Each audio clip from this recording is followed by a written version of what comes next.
Matt Valenzano with Exceptional Parent. I'm here at the 2008 National Mobility Equipment Dealers Association Conference in Phoenix. I'm standing with Peter Ruprecht from DriveMaster. Peter, thank you for spending time with us today. You're welcome. It's good to have you here. It's good to be here. It certainly is. We're having fun out here in Phoenix. Now we have some stuff that we're going to want you to show us here in terms of just history, going back to the beginnings of mobility. Peter, and it's a family business. Yes. That's correct. DriveMaster was started in 1952 by my father, who had polio in 1949. After he rehabbed and came out of Warm Springs, Georgia, there was nothing that he found appropriate for him to drive an automobile. So he designed a set of hand controls which mounted to the car and allowed him to use his hand to operate the gas and the brake rather than his feet, which didn't work anymore after being afflicted with polio. Now this is going back to 1952. Yes, that's when the company started, and from that we worked with other people, heard about us, and they obviously came and said, well, you helped him, what can you do for me? And that developed our product line over the years, working with little people with different disabilities, with amputees, with stroke people, other people in wheelchairs that were on the quadriplegic line. Everybody wanted mobility. Right. And back then, mobility was kind of a dirty word because they kept everybody, in a home or a closet. Yeah. And, it was a tough thing to get them out of the house.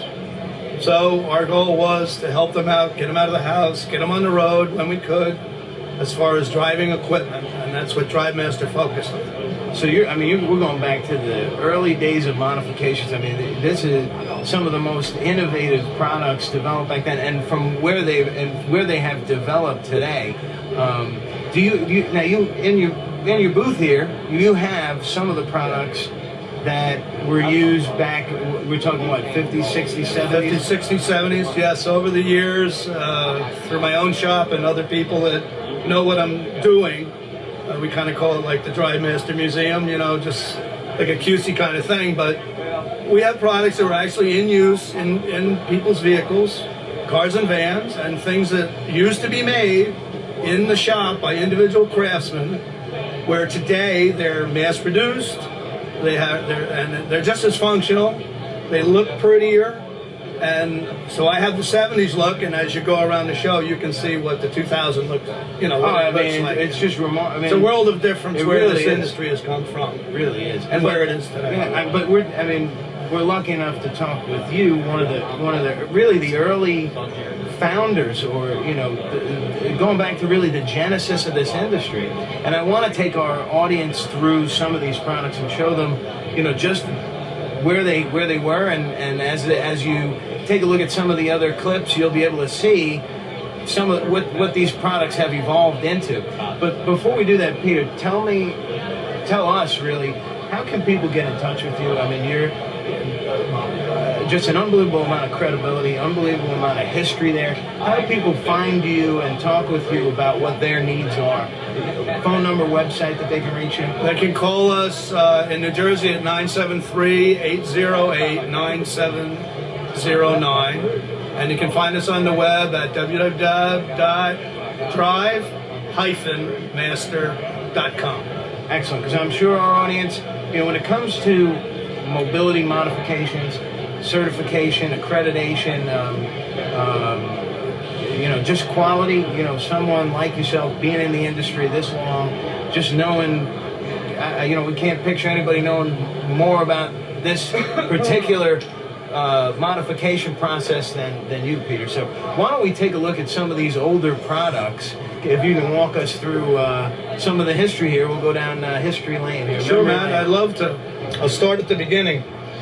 This was my father at his first show in a convertible with a hand control in it, and that was in New York. Wow. This was one of his first brochures, and as you can see somewhere in here it says you can call up and you can order this control by mail, and back in the day that's what they were doing. Yeah, you can tell handicap. Yep. We don't, there are words in there you don't use anymore. It's remarkable. But you could actually call and order this for like $45. the complete control came in the box with the instructions. And this is actually one from the day that I acquired. And have yourself or someone else put it on the car, like your mechanic at the gas station. That's amazing. And that's the way this industry started. And that's a hand control? That's a hand control, yes, for the gas and the brake. Yep. Now these over here, we have some switches. This is from a van. This was this is what we used to build back in the 70s for a console that went in the center of the vehicle next to the wheelchair that relocated the different switch functions that they couldn't reach. And we put them in this type of console and set it next to their wheelchair, you know, bolted to the floor. Wow. From this, it evolved to this type of touchpad. Now, where are we in terms of... In the 80s. Yeah. Now we're in the 80s, okay. This type of touchpad came out where they just would touch the function. It was lighted, and there was a lot of wiring involved, but it was all like intelligent wiring. I mean, there was a purpose to doing this. It was neater than doing the old style. Certainly. There was less cutting, less soldering, you know, that type of thing. So it evolved to this, and then the new command touch pads you can see at the EMC booth or the Crescent booth to see where it's evolved today. I mean, I have, in my pictures over there, I do have some of the newer controls, like that top left one there. He's driving with all... So this is this is some of the newer controls.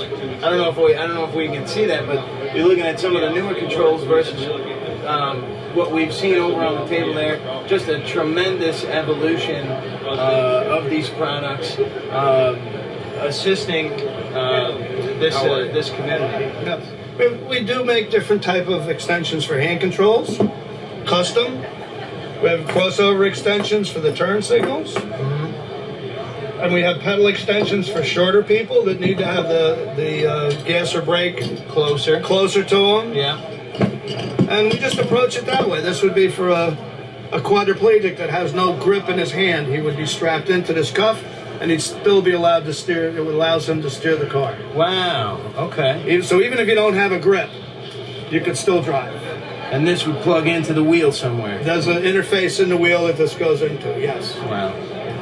Wow, well, Peter, I got to tell you, I want to thank you for walking us through this stuff. I mean, it's one of the more fascinating and nostalgic booths here at the conference. Thanks for sharing your expertise with us, and Anytime, man. and have a great show.